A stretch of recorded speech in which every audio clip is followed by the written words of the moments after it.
Näytäs, millaisia niistä kaloista tuli. 7 minuuttia ennen keitettiin. Joo, mutta nämä on niin pieniä. Savustetun näköistä kalaa. Villi merisiikaa. Mitä kalaa, Kalevi? Mitä sä laitoit, Kalevi? Tarjouslohta. Tarjouslohta? Joo. Okei. Norjasta vai? Ei ole suomalaista. Okei. Tässä on Hemmi tekemään salatti. Aika hyvän näköinen, sanoisin. Näytätkö sitä Kalevi-kalaa kanssa? Kalevi-salatti. Joo, tää on koristettu oikein niin kuin sitruunoilla ja... Nyt tehdään sillä tavalla. Vau. Laitetaan salatteja siihen. Entä kukas tämä salatti on tehnyt? Kalevi. Kalevi on tehnyt salatin. Joo. Joo. Eli Henry Lisää salatti. Kalevi-salattia. Kalevi-salatti. Ritvan kalakastike. Ritvan kalakastike. Vau. Onko tähän vielä tulossa jotain? Sieniä ja parsaa tulee hellalta. Ja Marja-Tettu saa tää niinku kansien nostelun niinku valmiin.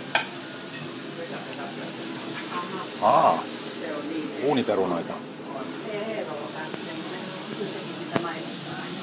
En tiedä. Nyt oli elämä kesämäkillä. Keittiössä. Kokistyössä. Mitä sä nyt sekoitat siellä? Mitä? Mitä sä nyt sekoitat siellä? Näitä sieniä. Sieniä? Kyllä. Tuosta tulee paljon. Mitä Marja-Tettu tekee? 3 minuuttia.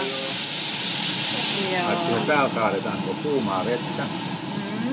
Ja siellä on öljy. Niin vanha-aikainen kirjava räsymatto. Keltainen raita, oranssi raita ja punainen raita.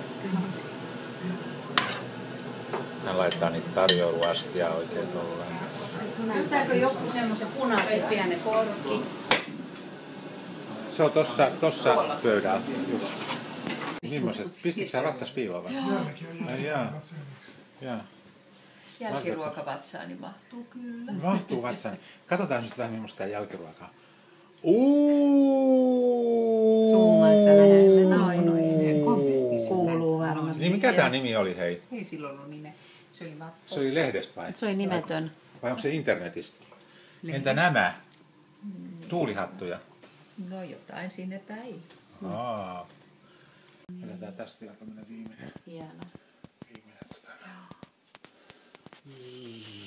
Oliko siellä vielä vakuumäärä?